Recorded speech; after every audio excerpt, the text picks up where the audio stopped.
Bonjour, bonjour, j'espère que vous allez bien.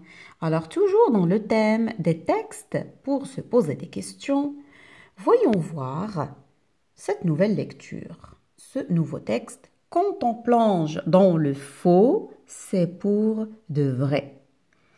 Commençons tout d'abord par regarder cette image. Où se trouve cet enfant? Que fait-il à votre avis? Que ressent-il et pourquoi? Donc, il se retrouve chez lui, dans sa maison. Il regarde un film à la télé. Qu'est-ce qu'il ressent? On voit bien qu'il a peur. Il a de la terreur. Et pourquoi? Parce que il a regardé une scène d'horreur. Comment se fait-il qu'il ait peur alors que ce n'est qu'un film? À votre avis, quel serait son sentiment s'il entendait des bruits étranges venant d'une pièce à côté? Donc, en regardant un film, il a peur, et s'il aurait entendu du bruit, il aurait aussi peur. Regarder un film, c'est du faux, et il y a du bruit à côté, c'est pour de vrai. Et le sentiment est toujours le même. Donc, quand tu regardes la télé, penses-tu ce que tu vois est vrai? D'accord? Et bien là, on va plonger dans cette lecture, dans ce texte, pour répondre à plusieurs questions. Quand on plonge dans le faux, c'est pour de vrai. On a l'impression que les êtres humains n'arrêtent pas de fabriquer du faux. Ils inventent des histoires, ils créent des personnages et avec tout ça, ils font des films de cinéma, des séries de télévision, des pièces de théâtre, des romans, des bandes dessinées, des poèmes, des jeux vidéo. On lit du faux. On conduit de fausses motos et on va voir du faux au cinéma. Pour voir des gens qui se disputent pour de faux, qui rient pour de faux, qui meurent pour de faux, qui ont des accidents pour de faux. Et ça marche. On pleure, on rit, on tremble, on crie, on sort même parfois de la salle parce que on ne supporte plus les humains. On adore, les humains adorent ça. Il y a la queue pour aller au cinéma. Il y a aussi des milliers de romans dans les librairies, des milliers de jeux vidéo. Pourtant, il y a bien de quoi s'occuper avec tout ce qu'il y a sur la terre. Se promener dans une vraie forêt, nager dans de la vraie eau, escalader de vraies montagnes, s'embrasser pour de vrai, se battre pour de vrai. Alors, pourquoi les humains passent-ils tant de temps à fabriquer du faux? Pourquoi adorent-ils regarder ou lire du faux? Se demander pourquoi on aime le faux, c'est un peu comme se demander pourquoi les hommes aiment voyager. Ils voyagent pour découvrir, pour visiter, pour s'étonner, pour se faire plaisir, pour quitter pendant un moment des endroits qu'ils connaissent par cœur.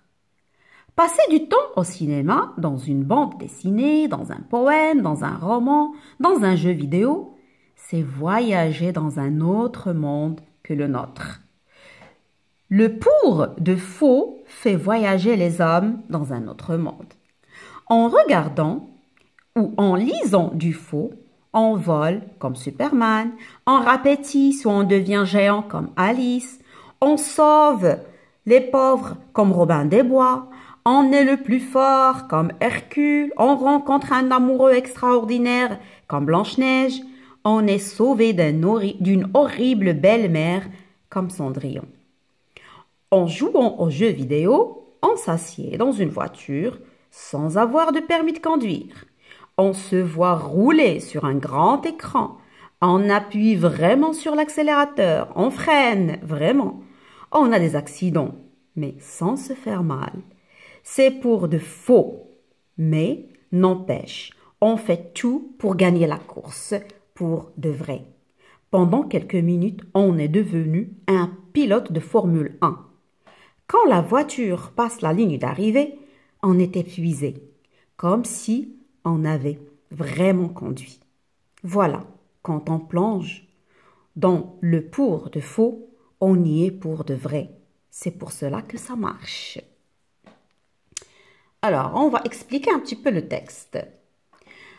On comprend bien, après la lecture de ce texte, que l'auteur répond à la question « Pourquoi les êtres humains passent-ils autant de temps à fabriquer du faux ?» Quand on plonge dans le faux, c'est pour de vrai. Il y a des actions que l'on fait pour de faux et des actions que l'on fait pour de vrai. Parmi les actions que l'on fait pour de faux, citées dans le texte, lire, regarder la télé, jouer à des jeux vidéo, etc. Et parmi les actions que l'on fait pour de vrai, et c'est cité dans le texte aussi, se promener dans la forêt, nager, escalader des montagnes, se battre aussi. Donc d'après l'auteur, il y a des circonstances où l'on vit pour le faux et on aime cela. Écoutez bien, on vit pour le faux et on aime cela. À votre avis, c'est quand? Quand est-ce qu'on aime le faux? C'est alors lorsqu'on joue à un jeu vidéo, par exemple, un jeu de voiture. Nos émotions sont celles d'un conducteur. On n'a pas de permis, on accélère, on freine, on roule. Donc, dans le texte, on se demande pourquoi on aime le faux. Pourquoi l'homme aime-t-il le faux? Les êtres humains aiment le faux pour rêver.